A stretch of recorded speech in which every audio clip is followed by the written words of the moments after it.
You might have seen my video from a week or so ago using some old clubs and comparing them to modern day clubs, and I put out an appeal at the end of that video for anybody who got an old golf ball who was willing to let me try it and compare it to the modern day equivalent. Well, my friend from the South Coast, Gary's come up trumps and he sent me this little beauty, still in its wrapper.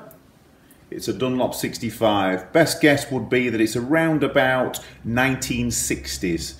It's ironically the most valuable golf ball that I've got in the studio. It probably would sell on eBay for somewhere between 10 and 15 pounds in its wrap condition. But we're going to unwrap it and we're going to see how it performs. So this is it. Once I've unwrapped it, it's not worth a dime. Wow, it's absolutely pristine. Obviously never seen the light of day. It's slightly off-white, if you can get that, and it's a Dunlop 65 number 3. The first test is always the sound test. So this is a modern Strixon Diamond. That sounds quite hard. It's quite springy. This is the Dunlop 65. It's quite dead off the face. It feels quite soft. And it feels quite heavy as well. The other thing to note is the difference in size. So the modern golf ball is 1.68 inches. The old golf ball is 1.62 inches. First test then would have to be with a short game. I've got my sand wedge, I've got 25 yards. I've just hit one with the Strixon. It carried 18 and spun at 4,300 revs. It launched at just below 30 degrees. So first hit with the 65, let's see what it does in comparison.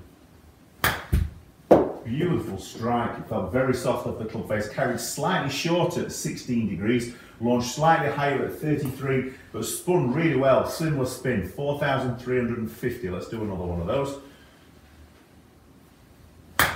Again, similar strike, low on the face, so that one's spinning at 4,300, again carried at 18, so pretty comparable numbers in terms of short game. Hit that one a little bit firmer, that's carried 24. 4,500 spin, so very consistent and not a million miles away from what the Strixon's offering. Progressing on to a 75-yard shot then, I've just hit one with the Strixon. It carried 79 yards, it spun at 8,300, launched at 27.5 degrees, which is around about what I would expect. Something that I should have mentioned is that it looks like the balls are much further away from me. I feel like I'm a foot taller because of the size of it.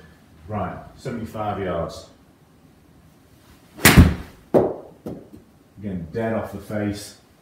Pretty good for distance, bang on for 75. And again, spinning at 8,600, and hopefully you got a sense there on the screen of how quickly that ball stopped. Let's do another one, 75.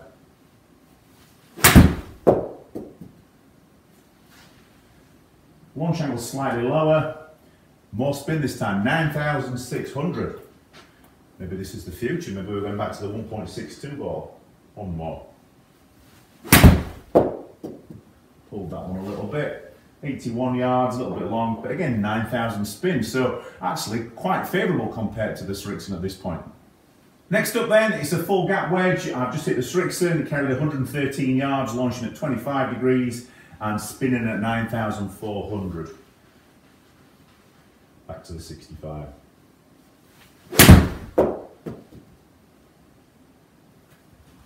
Okay, maybe now we're starting to see a difference. That's only carried 104, but it has spun at 10,000 revs, 10,300. Another one.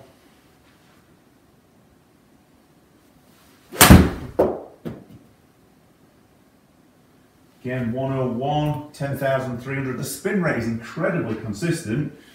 Fortunately, it's going 10 yards shorter than what I would expect. Maybe now we're starting to see the issue. That was a really good strike. 105, so still nearly 10 yards down. But again, the spin rate is exactly the same at 10,300. Let's move into a mid-iron. 7-iron it is then. I've just hit one with the Strixon, 167 carry, launching at 16.6 and spinning at just over 6,000 revs. Ball speed, this might be something that we have to look at. 117 miles an hour. So let's try the Dunlop. It's a really good strike.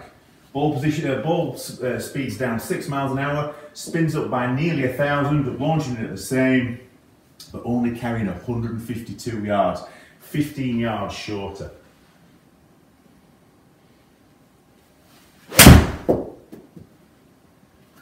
decent strike, good shape.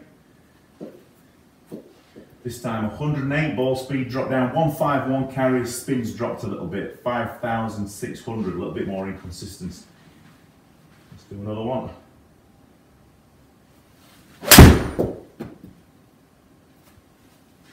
$113 miles an hour. It's come off a little bit lower, that one. It's only carried 158, so it's 9 yards difference. Spin rate is 6,200.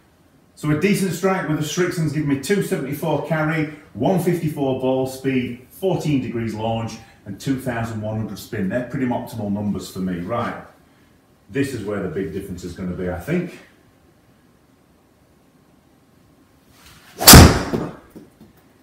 Nice flight.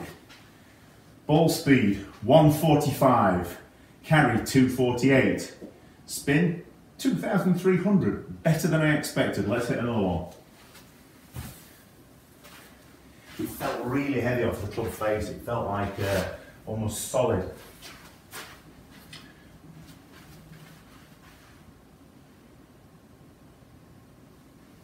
I flushed that. Absolutely flushed it. 249, ball speed 147, spin rate's a little bit higher, 2,800, 2,900.